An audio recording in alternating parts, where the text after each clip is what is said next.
और ब्राह्मण ने ईश्वर को इसीलिए बनाया है, उसने ईश्वर की कल्पना इसीलिए की है ताकि वह अपना उल्लू सीधा कर सके, अपने स्वार्थों की। भगवान के सामने तो कोई रेप हो ही नहीं सकता। हाँ, पत्थर की मूर्ति जिनको ईश्वर लोग मानते हैं, हिंदू लोग ज़्यादा मानते हैं, तो उनके सामने रेप होते रहते हैं और वहाँ पर कोई भी। आप ये देखिए कि एक तरफ तो ईश्वर है जिसके बारे में हम कुछ भी नहीं जानते हैं, हम भी अंधे हैं, बताने वाला भी अंधा है।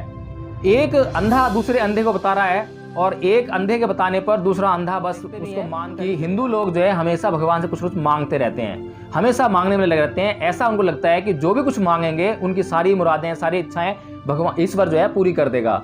इसीलिए वहां पर ईश्वर शब्द जन्म वाली बात है, इसको हम जो है वैज्ञानिक तरीके समझने का। काला चश्मा सोहे हाथ में उनके पोथी, लिखकर संविधान जलाई लोकतंत्र की ज्योति। जय भीम, नमो बुद्ध। साथियों, हमारे YouTube चैनल NB न्यूज़ 24/7 की एक रेगुलर व्यूअर हैं जिनका नाम है मिस सपना। मिस सपना के नाम से वो हमेशा पोस्ट डालती हैं और हर एक वीडियो को वो हमेशा देखती हैं और उस पर कमेंट ज़रूर करती हैं। और ये जींद हरियाणा से रहने वाली हैं और उन्होंने बहुत ही अच्छी तरह से वीडियो का विश्लेषण करती हैं और हर एक वीडियो का जब देखने के बाद उसका विश्लेषण करती हैं तो उस पर वह प्रश्न भी करती हैं। पुनर्जन्म के ऊपर एक वीडियो बनाया था तो उस पर उन्होंने बहुत बढ़िया सवाल, तर्कयुक्त सवाल किए हैं। तो मैं ये उचित समझता हूँ कि उनके सवालों का यथासंभव उचित जवाब दिया जाए। साथियों, सबसे पहले मैं चाहूँगा कि उनके सवाल क्या थे वो हम जान लें।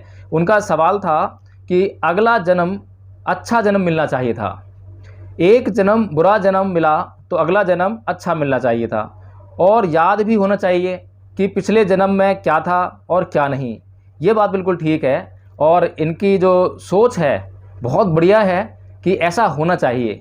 लेकिन हम जानते हैं कई बार इसी जीवन में बहुत सारी घटनाओं की याददाश्त धूमिल हो जाती है या हमें भूल जाते हैं। आप पिछले 24 घंटे की बहुत सारी घटनाओं को याद करने का प्रयास कीजिए 24 घंटे बाद। अगर आप 24 घंटे बाद अपने पिछले 24 घंटे की घटनाओं को याद करने का प्रयास करते हैं तो उनमें भी बहुत ही मुख्य घटनाएं ही याद आ पाएंगी। इसका मतलब यह है कि वे घटनाएं जो आपके जीवन में कुछ अलग तरह का संस्कार छोड़ती हैं, बहुत प्रभाव डालती हैं आपके जीवन पे, आपके मस्तिष्क पर, वे घटनाएं ही आपको याद रह पाती हैं। इसी प्रकार से अगला जन्म और पिछला जन्म, इसके भी कई मायने हैं, इसको समझना पड़ेगा। एक तो यह है कि जो 4 महाभूत तत्व हैं उनका पुनर्जन्म, यानी कि 4 महाभूत तत्व कौन से हुए? अग्नि, जल, वायु और पृथ्वी। ये जो 4 महाभूत तत्व हैं, इन्हीं का जो है, इन्हीं के मिश्रण से, इन्हीं के संयोग से जीवन बनता है, यानी कि शरीर बनता है। और जब शरीर का अंत हो जाता है तो शरीर के ये 4 महाभूत तत्व जो है 4 महाभूतों में विलीन हो जाते हैं, मिल जाते हैं। तो इसी प्रकार से जब वे चारों तत्वों में विलीन हो गए तो दोबारा से जब उनका संयोग होता है कहीं ना कहीं, किसी न किसी परिस्थितियों में, किसी न किसी समय में, तो वे पुनः जीवन को शुरू करते हैं और उसको पुनर्जन्म कहते हैं। लेकिन यह पुनर्जन्म उसी शरीर का नहीं है जिस शरीर का विलीन हुआ था या जिस शरीर का विघटन हुआ था। यह शरीर जो है उस शरीर से बिल्कुल अलग है और उस शरीर के जैसा होने की संभावना उसमें ना के बराबर है, बिल्कुल भी नहीं है। जीवन जिसे हम कहते हैं वह जीवन 2 तत्वों से बनता है, नाम रूप, यानी कि एक तो मन और 4 महाभूत तत्व, इनसे मिलकर यह जीवन बनता है।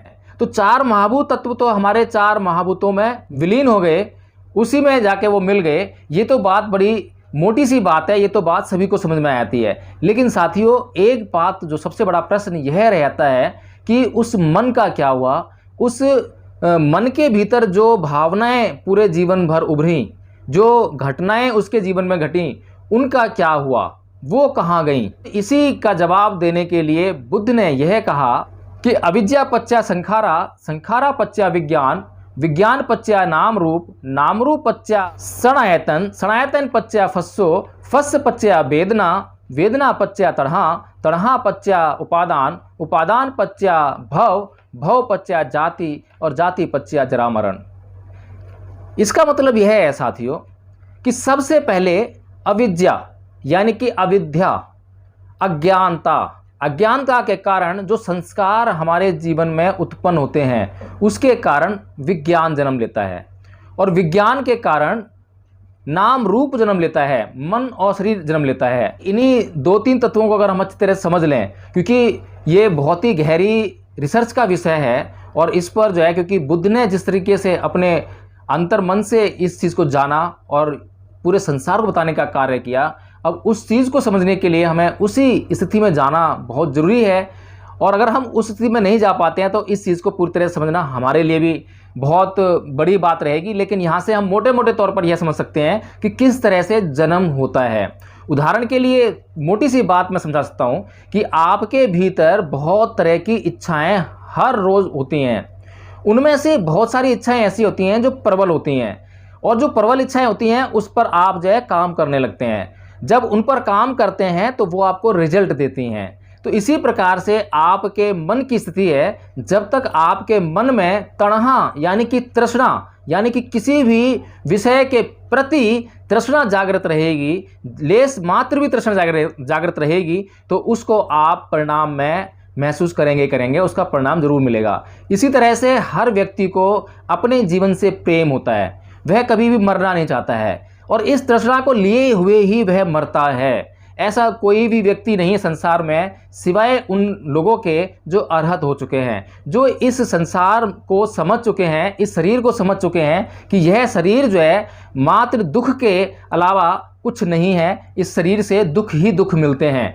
तो जो यह समझ जाते हैं कि इस शरीर से दुख ही दुख मिलते हैं और यह जीवन उस नदी की तरह है जो बहुत ही ज़्यादा स्नेह रूपी लगती है, बहुत ज़्यादा प्यारी लगती है, प्रियतम लगती है, और उस नदी को हर कोई पाना चाहता है। मैं यहाँ पर धम्पद की उस गाथा का उल्लेख करना चाहूँगा जिसमें तथागत ने कहा कि सरितानि स्नेहितानि च सोमंसानि भवन्ति जंतुनो ते सोतसता सुखेसिनो ते वे जाति जरूपकनरा।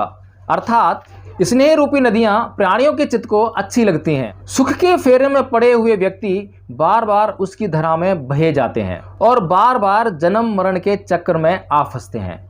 साथियों, यह धम्पद की गाथा बहुत ही महत्वपूर्ण है और यह हमें इस बात का संकेत देती है कि जब तक व्यक्ति के मन में इस जीवन के प्रति तृष्णा है, इस जीवन के प्रति जरा सी भी आसक्ति है, तब तक वह इस जन्म और मरण के चक्र से छुटकारा नहीं पा सकता है।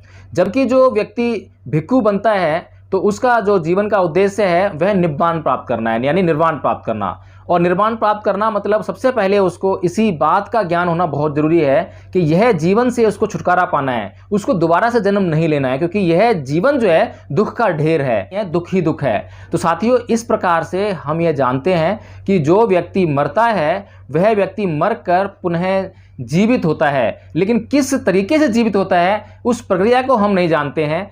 लेकिन 4 महाभूत तत्वों से उसका पुनः संयोजन होता है, लेकिन उसी शरीर का संयोजन नहीं होता। इसी प्रकार से जो चित्त है, यानी कि जो एनर्जी है, उसका भी एनर्जी के अंदर जो है विघटन होता है, उसमें भी विलीन हो जाती है, लेकिन वो पुनः किस प्रकार से दोबारा से अपने अस्तित्व में आती है, यह अभी रिसर्च का विषय है और इसको सिर्फ तथागत जान पाए। और इसी आधार पर हम ये कह सकते हैं कि हम दोबारा से पुनः जन्म ग्रहण करेंगे, लेकिन उस जन्म को ग्रहण करने में हमारी मानसिक अवस्थाएं कारगर होंगी।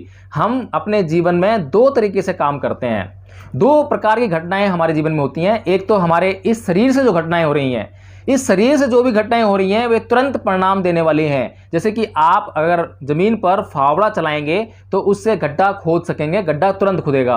आप अगर पानी पिएंगे तो तुरंत ही उसका परिणाम मिलेगा, आपकी प्यास बुझ जाएगी। यानी कि इस शरीर से जितने भी आप कार्य करेंगे वो आपको तुरंत परिणाम देने वाले हैं, लेकिन आपकी मानसिक अवस्थाएं भी आपको परिणाम देती हैं। आज आपके मन में कोई भी किसी भी प्रकार की बुरी मानसिक अवस्था ने घर कर लिया तो वो आज आपको उसका परिणाम नहीं देगी, लेकिन वो धीरे धीरे धीरे धीरे बढ़ती रहेगी और उसका रिजल्ट आपको धीरे धीरे जीवन में मिलेगा। और यह जीवन में ही आपको रिजल्ट मिलना रुकेगा नहीं, बल्कि वह मानसिक स्थिति आपके अगले जन्म तक निरंतर चलती रहेगी। तो बुद्ध ने आत्मा का निरोध किया और उस पुनर्जन्म का विरोध किया जो कि हिंदू धर्म के लोगों का पुनर्जन्म है, बल्कि बुद्ध ने चित्त की बात बताई। चित्त पर उन्होंने ऐसा कहा कि आप चित्त पर काम करके आप उसको सुधार सकते हैं। ऐसा नहीं है कि आत्मा के बारे में जैसा कृष्ण जी ने गीता में कहा कि चित्त तो जो है अजर अमर है, वह अपरिवर्तनशील है, उस पर कुछ भी किसी भी प्रकार का प्रभाव नहीं पड़ता। लेकिन साथियों, बुद्ध ने हमें यह बताया कि चित्त पर आप अपने प्रयासों के द्वारा उसे सुधार सकते हैं। इसीलिए आज इस जीवन में आप अपने चित्त को जितना सुधार लेंगे, आप अगले जन्म में अपने चित्त को वहीं से प्राप्त करेंगे। लेकिन फिर से वह संभावना है, क्योंकि आपको फिर से उस पर प्रयास करना पड़ेगा। उस चित्त को जो आपने इस जीवन में सुधारा है, आप वहां शुरू तो करेंगे, लेकिन आप वहां से पीछे की तरफ भी आ सकते हैं और वहां से आगे की तरफ भी जा सकते हैं। यह आपके प्रयासों में सम्मिलित है। यानी कि बुद्ध ने कर्म का सिद्धांत बताया कि आप अपने कर्म के हिसाब से, अपने कर्म के आधार पर अपनी मानसिक अवस्थाओं को सुधार कर सकते हैं। और यदि आपने अपनी मानसिक स्थितियों में सुधार कर लिया तो आप अपने जीवन में उन सभी चीज़ों को पा सकते हैं और उस सुख को पा सकते हैं जिससे कि आप अपनी गलत मानसिक स्थिति की वजह से दुख में पड़े जा रहे हैं। जैसे कि बुद्ध ने हमें बताया कि गरीबी एक रोग है। अगर गरीबी से हमें छुटकारा पाना है तो उसके लिए हमें सबसे ज़रूरी है कि हम परिश्रम करें, मेहनत करें और धन कमाएं।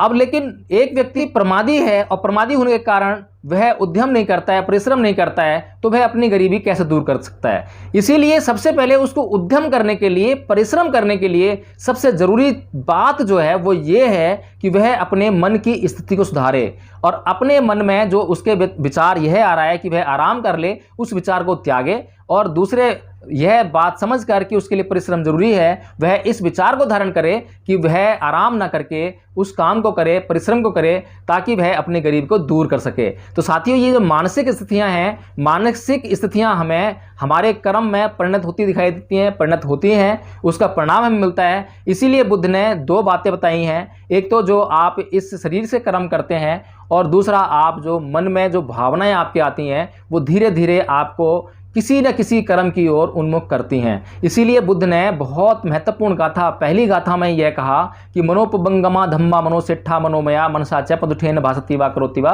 तो नंग दुख मन वेत्ति चक्कंग वह भैतो पदंग। और इसको सुधारने के लिए बड़ी अच्छी देशना दी बुद्ध ने।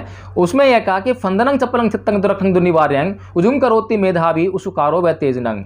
यानी कि पहली गाथा में यह बोल रहे हैं बुद्ध कि ये जो मन है ये सभी प्रकार की प्रवृत्तियों का अगुवा है। यानी कि कुछ भी जो शुरू होता है आपके शरीर के द्वारा या आपके मन में, वो सबसे पहले मन में शुरू होता है और मन में शुरू होता है तभी आप जो है आगे काम करने के लिए प्रवृत्त होते हैं। गीता में जो श्री कृष्ण कहते हैं उससे बिल्कुल अलग हटके ये सिद्धांत है। वहाँ पर मन की बात बिल्कुल नहीं है, चित्त की बात बिल्कुल नहीं है, चित्त के ऊपर बिल्कुल जोर नहीं है, बल्कि बुद्ध पूरा का पूरा जोर जो है चित्त पर देते हैं। इसीलिए दूसरी जो गाथा मैंने बताई इसमें बुद्ध यह कहते हैं कि जो मन है या चित्त है वो चंचल है, क्षणिक है, जरा सी देर में इधर से उधर हो जाने वाला है।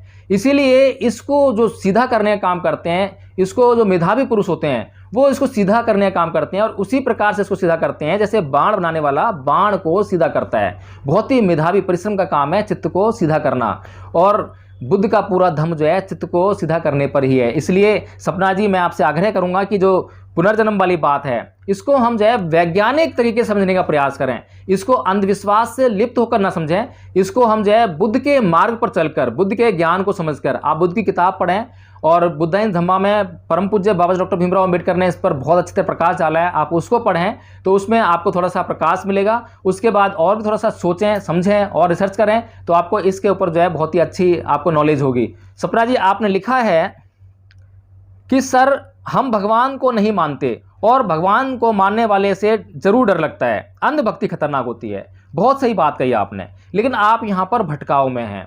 आप ईश्वर को और भगवान को एक ही स्तर पर रख रही हैं। ईश्वर में और भगवान दोनों शब्दों में बड़ा अंतर है। ईश्वर का मतलब होता है इस माने इच्छा करना और वर माने देना, यानी कि जो इच्छा करते ही दे दे उसको ईश्वर कहा गया। आपके वेदों में, पुराणों में, सब जगह जो है ईश्वर शब्द मिलेगा। लेकिन जो बुद्ध के बाद ब्राह्मणों के रचित ग्रंथ हैं वहां पर ही सिर्फ आपको जो है भगवान शब्द मिलेगा। इसका मतलब यह है कि हिंदू धर्म के लोग जो हैं ईश्वर शब्द की व्याख्या करते हैं और ईश्वर यानी कि जो आपको मांगने पर कुछ भी दे दे। और ऐसा हम देखते भी हैं कि हिंदू लोग जो है हमेशा भगवान से कुछ कुछ मांगते रहते हैं, हमेशा मांगने में लगे रहते हैं। ऐसा उनको लगता है कि जो भी कुछ मांगेंगे उनकी सारी मुरादें, सारी इच्छाएं भगवान ईश्वर जो है पूरी कर देगा। इसीलिए वहां पर ईश्वर शब्द प्रयुक्त हुआ है। लेकिन जब बुद्ध का सिद्धांत इस दुनिया में प्रचलित हो गया और बुद्ध ने हिंदू धर्म के सभी सिद्धांतों को चूर चूर कर दिया, खत्म कर दिया, तो उसके बाद ब्राह्मणों को उन्हीं सिद्धांतों को तोड़ मरोड़ कर अपने ब्राह्मणी सिद्धांतों में प्रयुक्त करना पड़ा, अपने ग्रंथों में उनको लेकर आना पड़ा, क्योंकि भगवान शब्द की बड़ी महत्ता प्रकट हो गई थी। क्योंकि भगवान शब्द का अर्थ हुआ भग्ग रागो भग्ग दोषो, यानी कि राग और द्वेष, राग और द्वेष जैसी जो बुराइयां होती हैं मन के अंदर, उनका भगन करने वाला।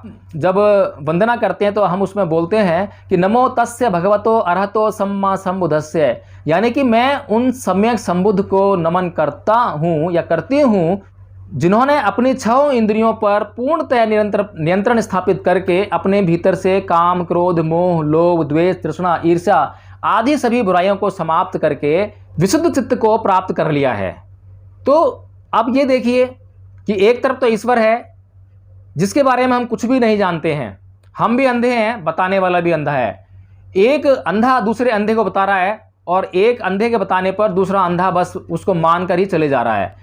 दूसरी तरफ हमारे सामने भगवान शब्द की पूरी व्याख्या है जिसमें कि यह कहा गया है कि कोई भी व्यक्ति इस संसार में, कोई भी व्यक्ति यदि अपनी इंद्रियों पर नियंत्रण स्थापित कर लेता है और अपने भीतर से इन काम, क्रोध, मोह, लोभ, द्वेष, ईर्ष्या, तृष्णा, ईर्ष्या आदि सभी बुराइयों को निकाल बाहर करके अपने चित्त को परिशुद्ध कर लेता है, तो वह भगवान की श्रेणी में आ जाएगा, भगवान बन जाएगा, उसे भगवान हम कहेंगे।